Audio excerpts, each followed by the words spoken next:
As we saw in the title, today we are going to talk about different models and their history. We are going to see a very rare model that nobody knows about. It was inevitable. Two things that the Swiss do very well: watches and knives. But a Swiss man is not going to show it to me. Two Spaniards are, Jesus Gonzalez and José Calderón. So we are going to Spain to see.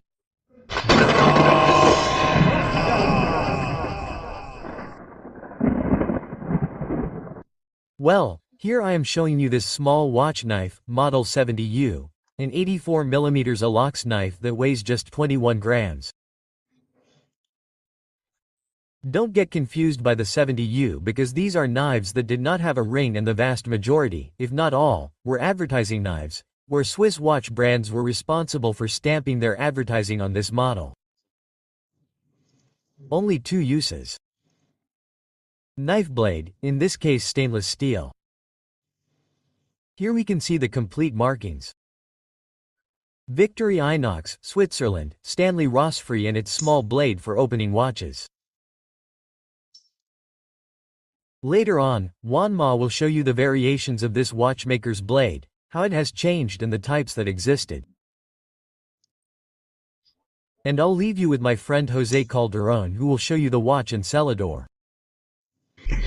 Victorinox Watchmaker's blade. Reference number 0.2102.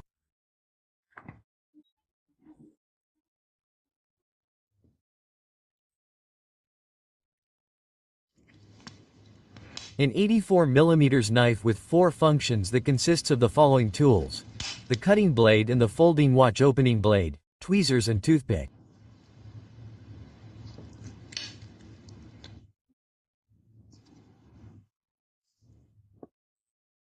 Its measurements are 84mm, 23mm at its widest point and 10mm thick.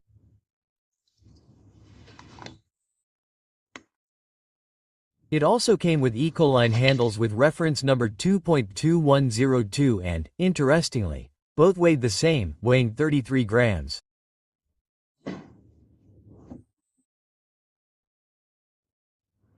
There were also slim models with a fixed blade and a folding blade.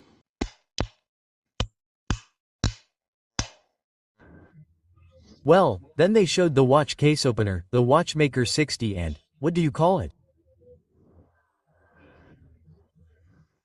Ingo, well, the one that Ingo calls. These knives have undergone several changes since they came out. To understand that, let's first learn a little more about their history. In the early 1920s, knives for ladies and gentlemen appeared.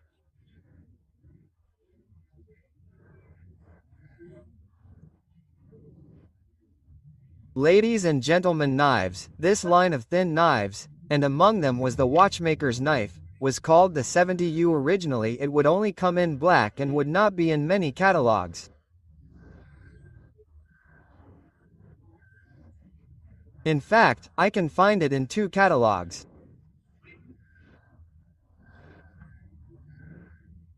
The first is this one from 1942, where we will find it next to the 70, which is similar to the popular Excel Pocket Pal.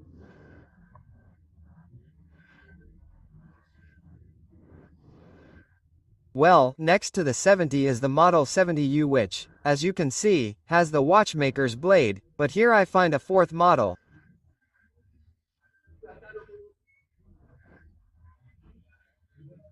In the 1946 catalog, which we can see here, there is the model 70U, and, next to it, there is a 70UF, which is this model, but with a single blade, a model very similar to the watchmaker that would later be inherited from Benger, but the blade would not be fixed, but rather foldable.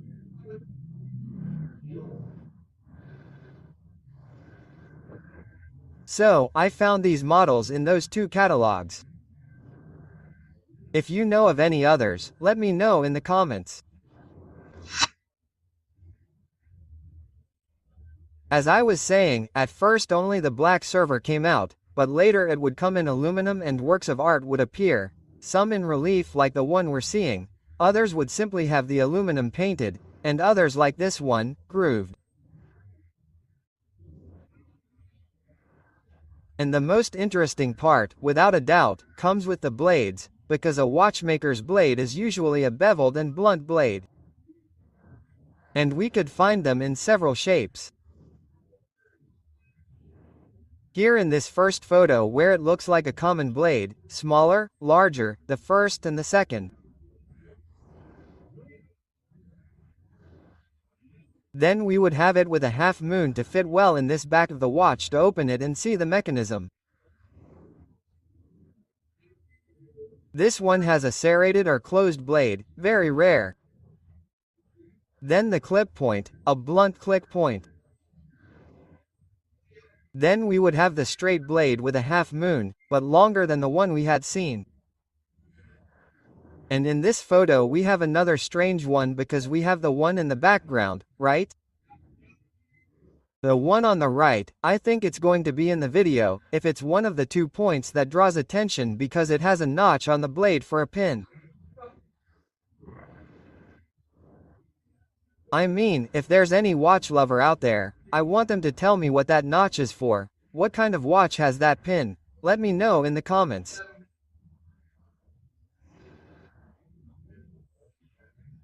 The blades that caught my attention the most of the ones we saw were, without a doubt, the clip point, the one with serrations or closed, and of course, this one with a pin.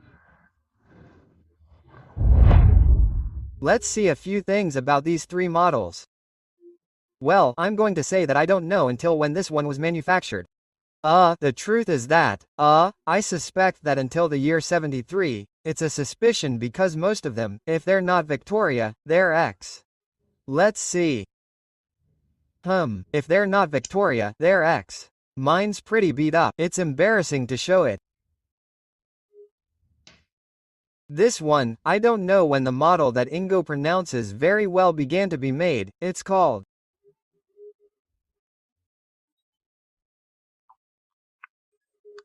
This model that I just saw in the catalog in 2017. 2017 this model. And well, here we have the watchmaker Alox. You're going to have faith in what I tell you. It's 0.6990.16. It said 0690.16.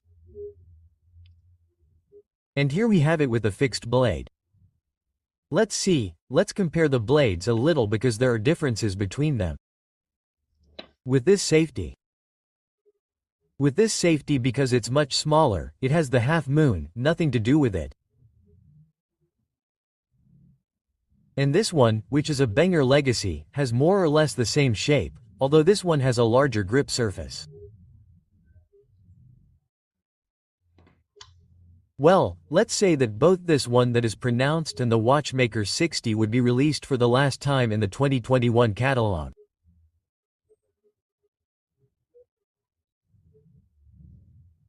What I can't tell you is if it was discontinued only for sale in stores or also for sale as a promotional item. I can't tell you that. Okay, let's go to the dealer's scale, because I'm already stretching this a lot. Well, despite how battered this one is, it must be a few grams lighter. How much does it weigh? 20.8 grams. 20.8 grams. Let's weigh this one, which is pronounced 33.1.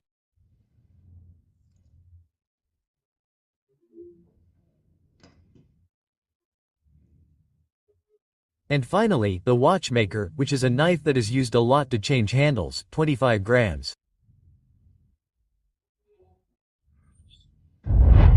Thanks to this video, I've learned a few more things. For example, that the first model that came in black cellidor had the linings, the tom liner, and when it changed to aluminum, they were made of nickel silver.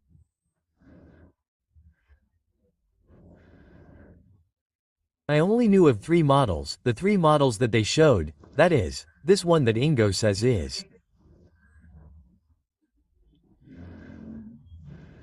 the 70U and also the one inherited from Banger. but in the video with the catalog, I realized that the 70UF existed. And not only that, there is a fifth, very rare model that its namesake, Juan Manuel Barrero, is going to show us. Let's see why I say that its namesake's knife is rare. Up to this point it seems absolutely normal, like all the ones we've seen, but now we're going to look at its tools and we'll start with a large blade which is like all the ones we've seen, the Uhrenüffner or Victoria. No, there was no other way with the aluminum knives. Now, obviously, it's going to have the blade to open the watch case, but it has a small blade.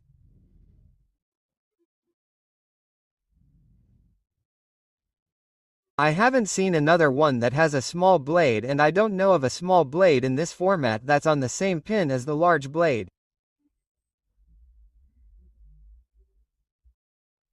That's why I say that this knife of the same name is doubly rare.